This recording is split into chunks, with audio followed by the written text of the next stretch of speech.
Hello, and welcome to Focus and Fury's first Tower Games review. We're working on a name, but basically it's Tower Games from Minneapolis, Minnesota, giving a review of a board game. So let's get to it. Today we're talking about Mage Wars. Mage Wars came out last year, won a couple Best Game of the Year awards. Wasn't that excited to play it, I had never heard of it. I know the artwork, it's okay. It's nothing that really draws you in. But, I decided why not. And then I absolutely loved it. There's been lots of new games that came out recently. The Star Wars Living Card game, Netrunner, both games I'm into a lot right now. But out of all of them, this is the one I'm enjoying the most and want to play the most often. So what is Mage Wars? Mage Wars bills itself as kind of a living card game, even though you play upon this grid. It's definitely more tactical based, so if you ever want Magic on a map, that's a lot what it feels like, as if Magic finally done in like a board game setting, done well. It's really what I get from this game. What's interesting and unique about it, though, is that you don't have a deck, you have a spellbook, and inside your spellbook, you have all the different cards that you can cast, and there's tons of different things you can do with them. So each turn you pick cards, and you can cast them. I don't want to go into the mechanics of the game, moreover, the review of it as a whole, so why don't we get into some of that. But some quick notes on it. One thing I love so much about this is the rules are simple. The mechanics, though, are where the flavor comes from. So the rules are kind of, you do this, I do that, back and forth activations, you get to choose what you're going to do, pick those cards. But the mechanics of what's going on to it are a bit more complex, and what really makes this game so expansive. So even though on my turn, my caster can do a little bonus action, but basically every creature has a move, a double move, a move and attack, or a move and a guard. And that's it. And so we go back and forth doing one of those. But what those quick actions can be after a move and attack, it's move and quick cast you can do, or a quick action with a melee attack. It's just so vast. Because it's so open with that just being the core, there's so many things that you can do in it. One thing I like a lot about it as well is that there's no roll to hit, there's just straight damage. Granted, the dice are different, so you can roll blanks and that means you don't hit anything. But it really streamlines it, so it's a nice, smooth, even keel gameplay where it's not lots of other rules and other things going on. As a long-time miniature game player, I'm used to lots of those rules thrown on top of it. The other game is complexity, but this game's core rules are simple, mechanics which give it its flavor and its complexity. For instance, things like stunning. Most attacks will have status effects, so you roll a d12 and see what happens. And then those different effects from that add complexity to the game, like am I stunned, am I dazed, am I on fire? All those different effects happen, and those are all the mechanics that can deal with that. The core rule set is just smooth and simple and awesome. Really lets the feel of the game, all about the cards. Hearing that this was a deck constructing game, that you have access to every card, my initial thought was, well, I'm a min-maxer, I'm just going to min-max stuff. I'm going to have all these attack spells, same card repetitively done, or I'm going to have the best creature in the game 10 times, just call it a day. What I've been really, really happy about this and why this game interests me so much is that's not the case. Having flexibility in your deck, having versatility, is the way to win. You cannot come at this game with just one strategy and expect that your opponent won't be able to adapt to it. Because if they built a balanced deck where they can, deal with what you're trying to do and get around it and then kind of win because they know what your only thing you can do, you're going to lose against a competent opponent. The first few times I played it, I was really defensive. That I would just put stuff in for late game, stuff to increase my mana, to kind of my resource mechanic of the game. And then I played against the experienced player who saw that I was doing that and just attacked me. Just went right for the kill right away, and I got crushed, absolutely destroyed. It was no contest. I was really impressed by that, really happy that the game was more actiony than I originally was making it. So if you're playing it and did what I did, which is you just want to bring out things like your mana crystals, things to help your resource mechanic for late game, don't spend all your mana doing that. Don't go fully committed to that early on, because if they go aggressive then, you're in a bad spot, which is beautiful. I love that early game aggression is something in this game. So after doing that and reading stuff on forums, there's even decks that want to get attacks off first turn. Things that if they move forward on me, my options are I'm going right at you and I'm going to try to do some damage to you or put a spell upon you to try to get it going. One thing I like about this game as well is how enchantments work. When you put an enchantment on something, the card goes face down on it. So you don't know, your opponent doesn't know what it is. So there's at least some level of bluffing to this game. But there are cards that counter that, there's counters and counters upon that. So it does not like it's overpowered by any mean, but it just adds nice flavor because I don't know exactly what's going on with them at any given time. I have good ideas.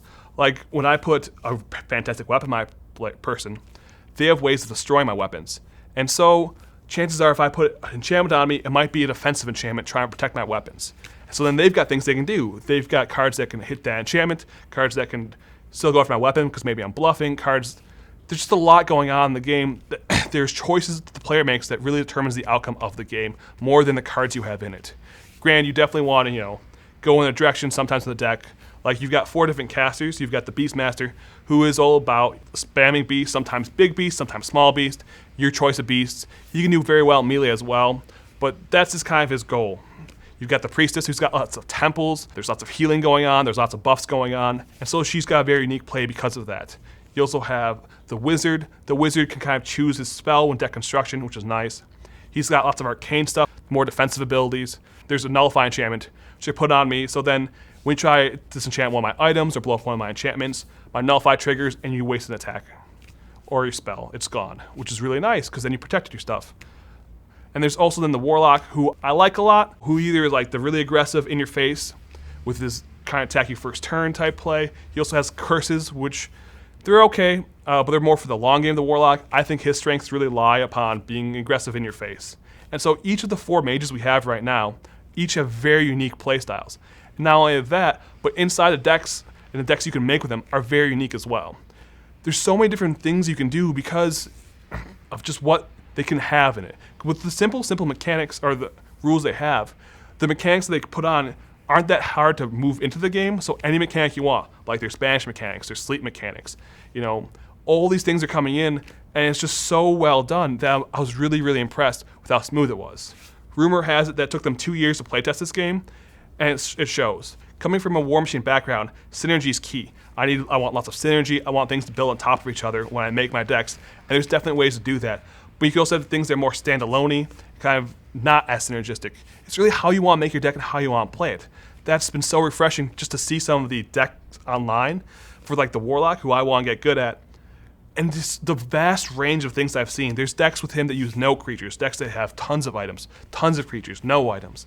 Well, probably not for him actually. But there's just such a wide range of things you can do inside the game with your deck construction, and the deck construction rules are they're clean. They're not, I would say, Netrunner is the best living card game or card game deck construction rules I've ever come across, but this is really well done. You've got so many points to spend on your spell book, and getting spells from outside your mage's class costs you more points, so you really don't want to do it other than for like the big spells. So for example, my Wizard, he has at least 1 heal spell in there because once in a while you will want to heal. But that costs double points for him because it's not his school, so I don't want to put too many heal spells in there. I want to have 1 rain day heal spell just because. Cards like Dissolve, which blow up items, are usually you need at least 1 or 2 in your deck, and so you've got to go outside your school because there is no Water Mage and Dissolve's a water spell. But then you've got the Warlock, who's got Explode, which is very costly, but it's a double action spell. I blow up your item and you take fire damage, so that's fantastic, and I like that more than Dissolve, but the problem is it's fire, so really only he wants it, unless you've got a Fire Wizard. And if they can somehow nullify that spell, like if they've got Nullify, you spend a lot of more mana to have it fizzle. So Dissolve can be really cheap, but there's no bonus effect, whereas Explode has that bonus effect, but will cost you more mana to do that. One of the ways that they balance this game and balance it really well is I think they were a little conservative with how crazy things got. They didn't take too many chances. So with my Dissolve spell, my spells get rid of your enchantments or items. I pay what you paid. Sometimes you'll pay a little extra because it's going on whatever target. But in general, if you paid 4 mana for an item, I'm going to pay 4 mana to blow up your item.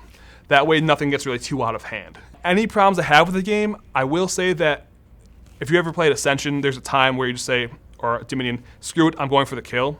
I feel like that does happen, where there's a time where you've danced around the board enough where it's just, I've got to go for the kill now, enough dancing around.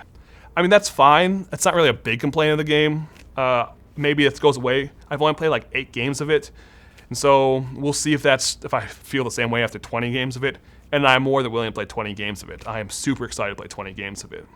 So we'll see. Other complaints of the game, it looks really daunting for newcomers, because there's tons of tokens around, but tokens are so self-explanatory.